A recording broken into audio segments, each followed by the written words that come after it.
Bismillahirrahmanirrahim.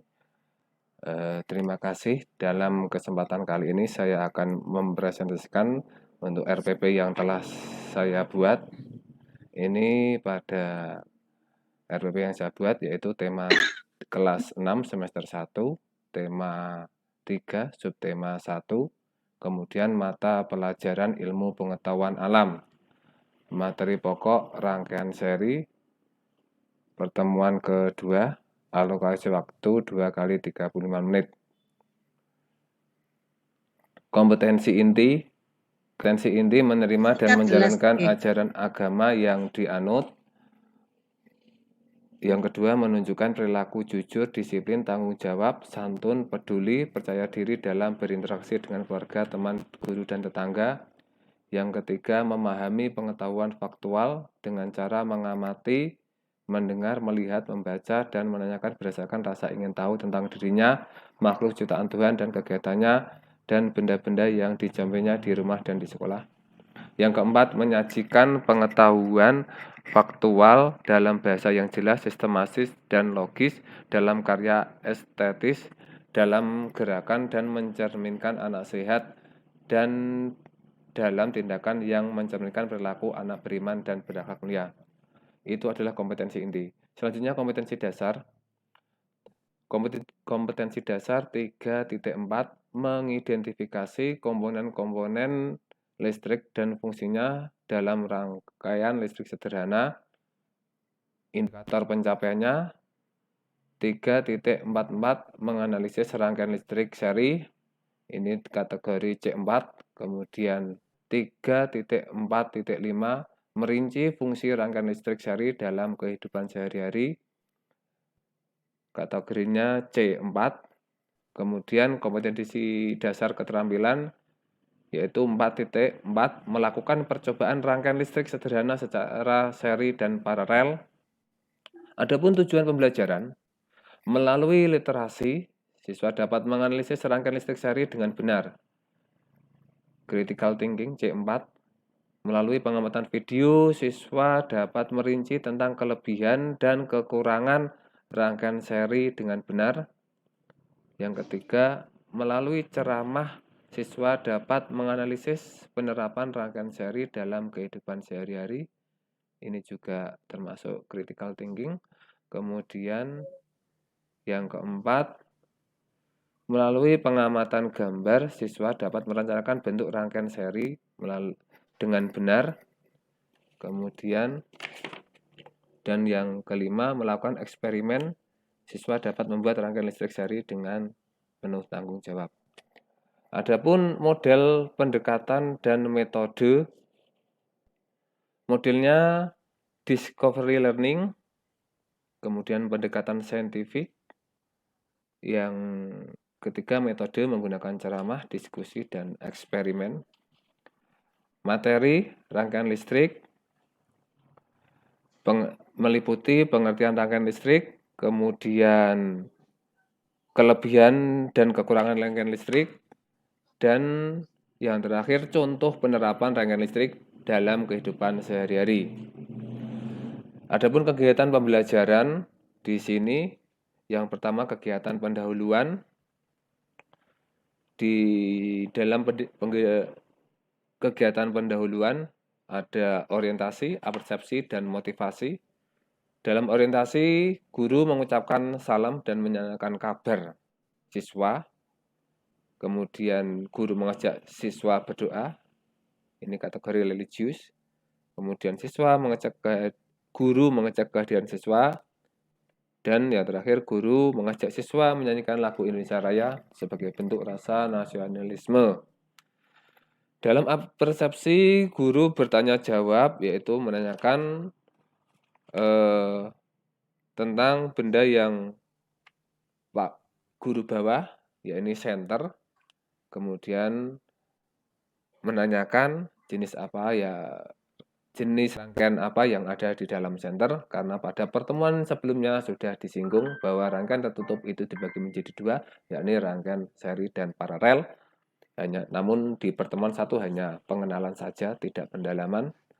Kemudian dalam motivasi, guru mengajak siswa melakukan tepuk semangat untuk menggugah semangat mereka dalam pembelajaran. Kemudian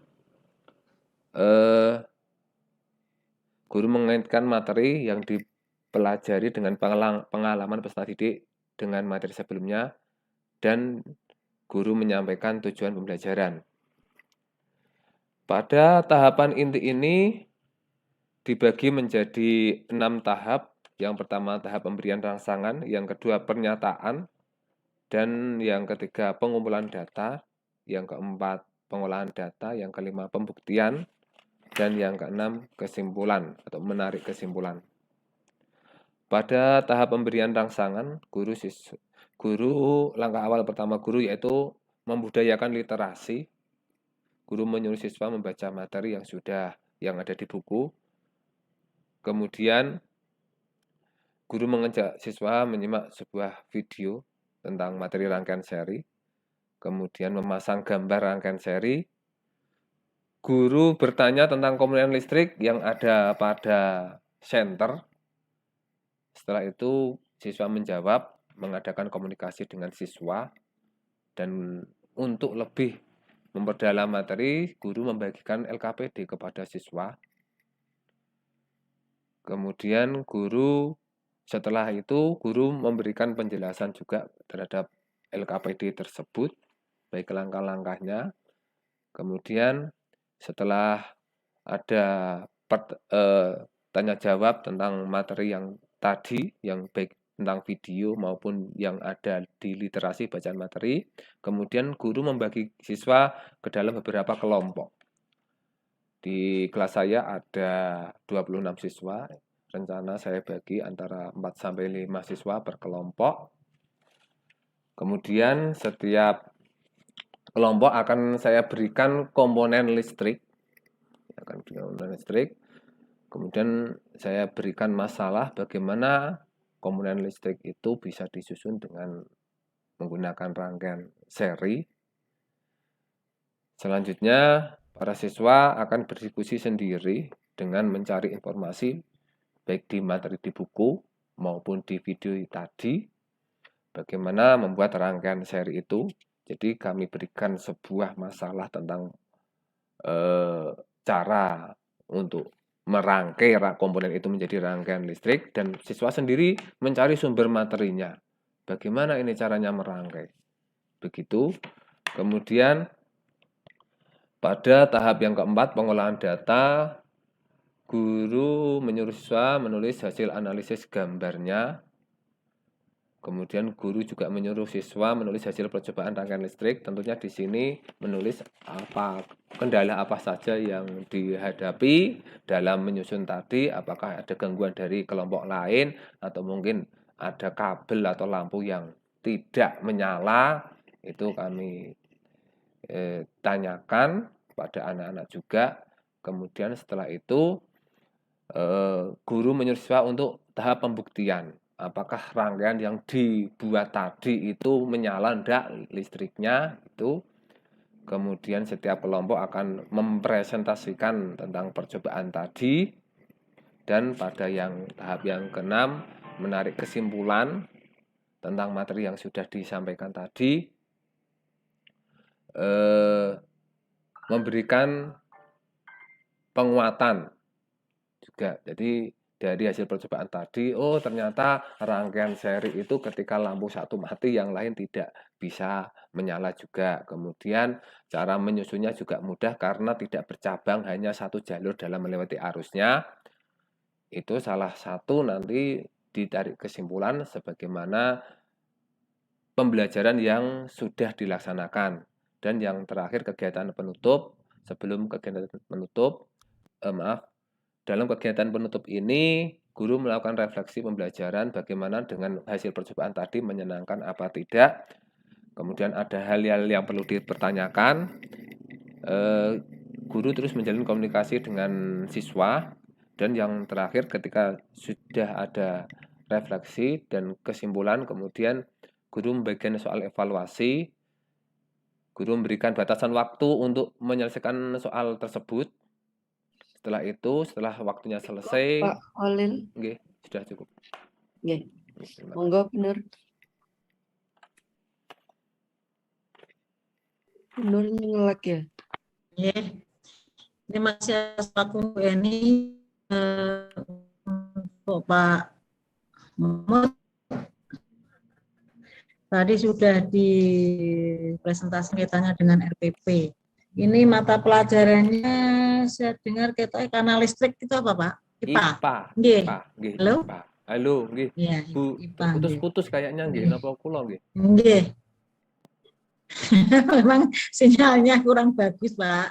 Ini, dari apa yang Bapak presentasikan tadi ada beberapa hal yang perlu saya konfirmasikan, Nggih, Bu. kaitannya dengan aspek pembelajaran ini.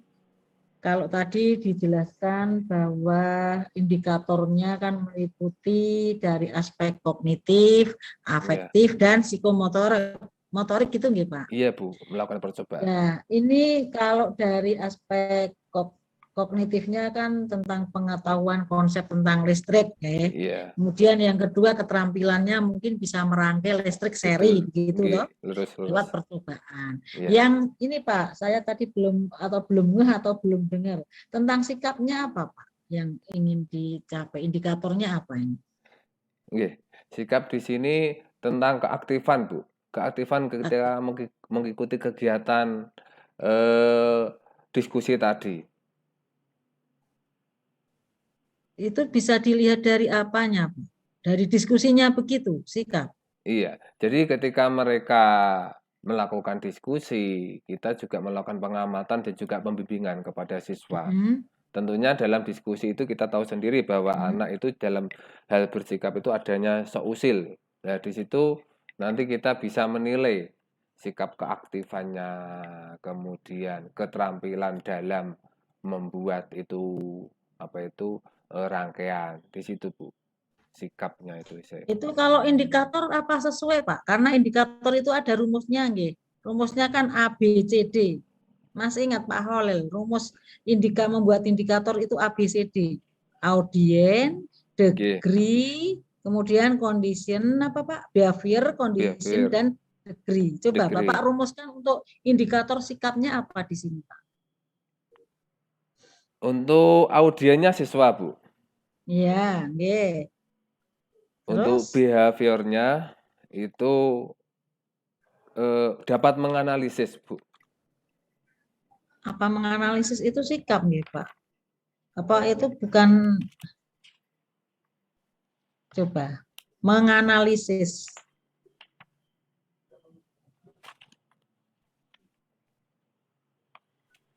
Bapak pahami di taksonomi Bloom, nggih? Taksonomi Bloom itu kan ada kata kerja yang menunjukkan itu aspek sikap. Iya. Ya. Dan tadi apakah Bapak tulis juga di RPP-nya tentang sikap itu? Ada indikator sikapnya enggak ada tadi? Karena saya dengar di sini ada aspek kognitif, afektif, dan psikomotorik. Apakah Bapak Khalil tadi membuat indikator rumusan tentang sikap?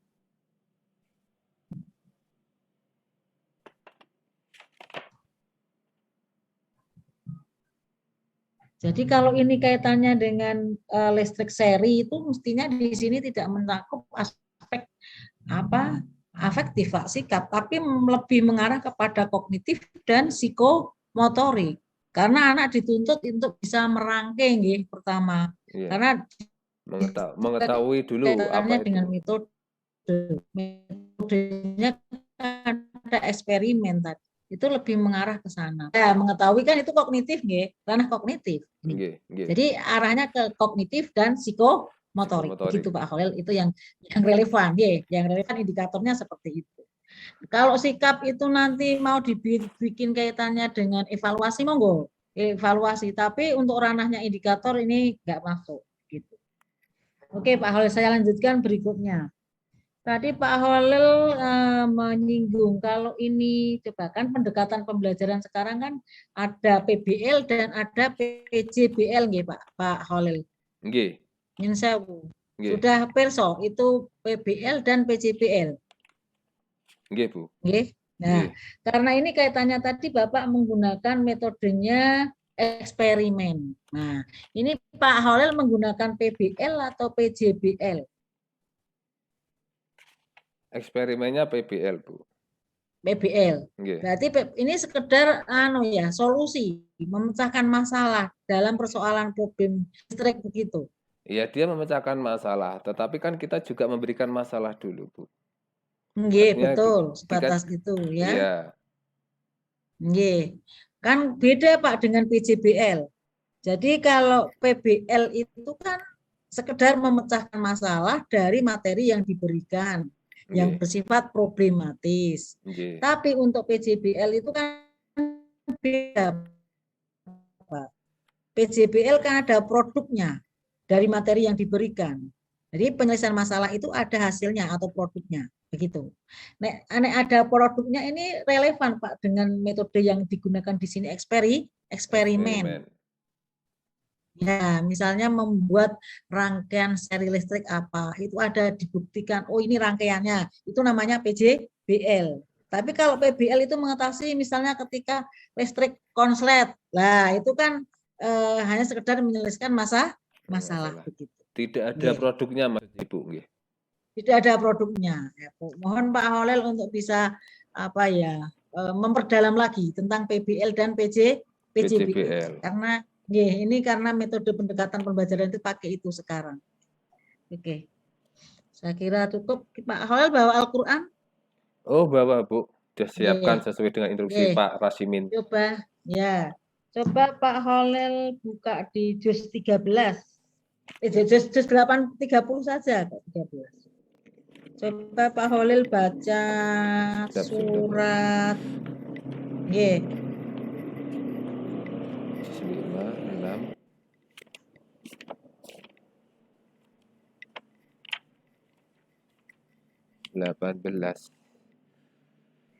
Juz 30 suratnya saya tentukan. Suratnya nggih. Juz 30 mawon, Pak. Nggih.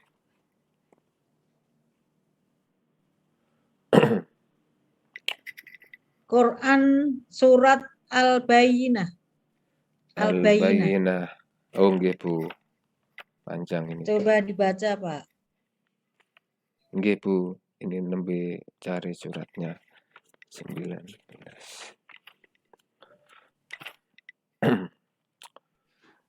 Bismillahirrahmanirrahim.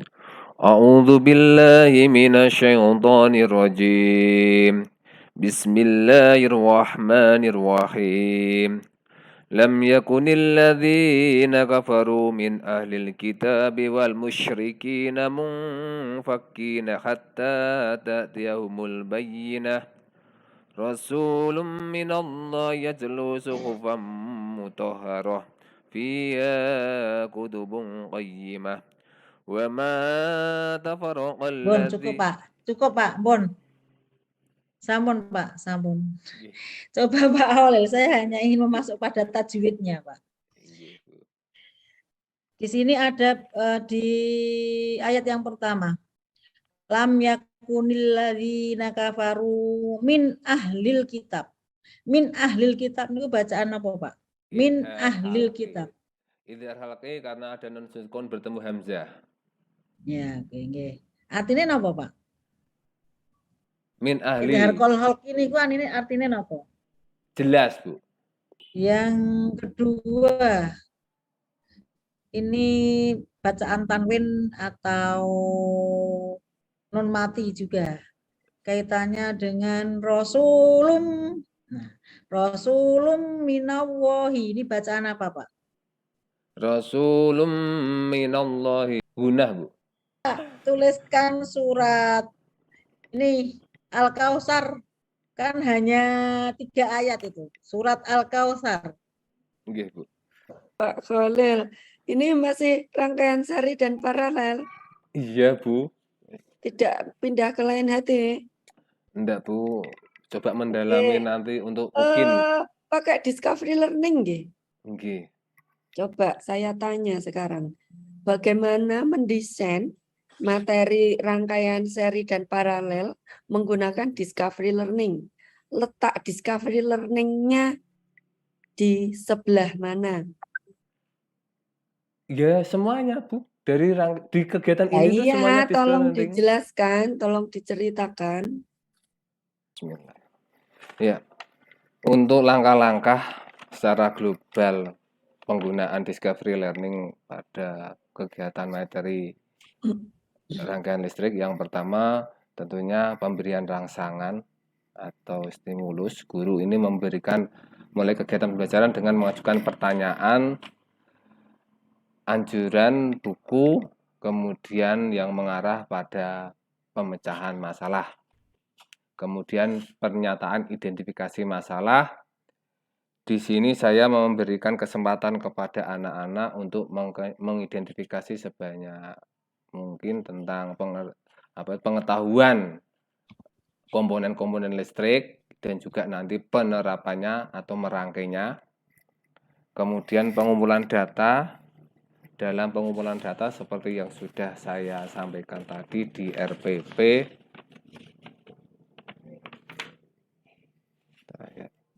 siswa mencari informasi tentang rangkaian seri dari sumber belajar, bisa dari buku maupun gambar tadi, video tadi. Kemudian pada tahap pengolahan data, siswa Bagaimana cara memberikan stimulus untuk materi rangkaian seri dan paralel?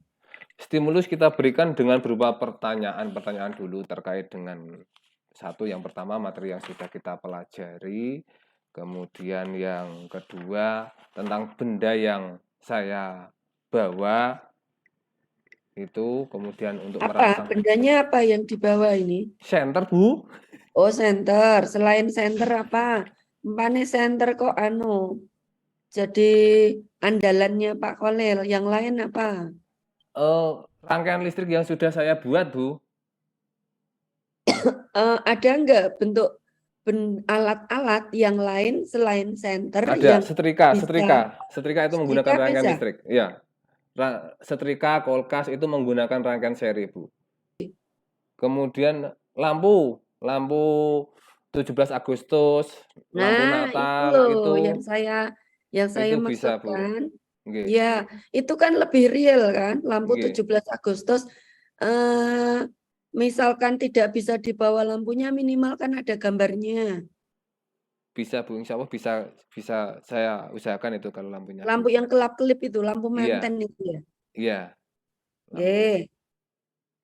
Kemudian untuk tahap identifikasi masalahnya, mau ditempelkan seperti apa materinya?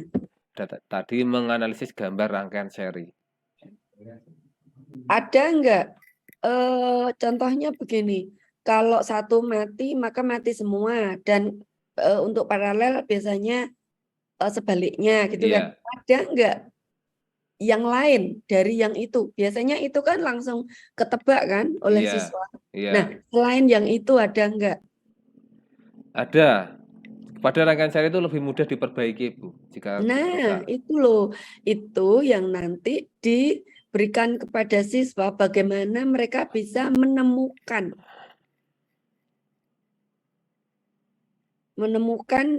sesuatu yang lain yang belum ada, yang belum diketahui oleh siswa. Begitu. Nah, untuk apa? Pembuktian ya berikutnya. Iya, Bu. Apa yang harus mereka buktikan? Atau verifikasi lah istilahnya. Iya, ya membuktikan apakah dari materi yang sudah kita terima tadi, kalau rangkaian itu satu lampu mati, itu lampu yang lain mati ikut mati semua. Kemudian pembuktian apakah rangkaian anak itu lampunya bisa menyala. Kemudian pembuktian apakah ini termasuk rangkaian tertutup apa rangkaian terbuka. Karena pada materi sebelumnya sudah saya singgung bahwa lampu itu bisa menyala kalau terjadi rangkaian tertutup. Di sini juga anak-anak saya kasih saklar juga. Itu Bu, membuktikan itu. Oke, nanti berarti di masing-masing kelompok itu mereka benar-benar mempraktekkannya Iya, Bu, dan sudah siap menemukan bahannya. bagaimana rangkaian seri, bagaimana rangkaian paralel, berikut kelebihan dan kekurangannya. Apakah begitu, Pak Khalil? Maaf, Bu, untuk pembelajaran yang ini hanya fokus pada rangkaian seri, kemudian pada pertemuan ketiga saya baru akan bahas rangkaian paralel. Jadi Iya, maksudnya begitu. Tapi nggih. untuk beda pertemuan, Nggih, berarti yang dilakukan siswanya kan sama, toh? sama. Cuma pertemuan kedua itu rangkaian seri, pertemuan ketiga itu rangkaian paralel. Pertemuan kedua rangkaian seri lah, apalagi yang ditemukan kan sudah diselesaikan di siklus 1. Enggak, siklus 1 bukan rangkaian seri, Bu. Saya siklus 1 fokus ke komponennya. Oh gitu. Ini yang saya Oke. pilih pertemuan kedua untuk ujian ini.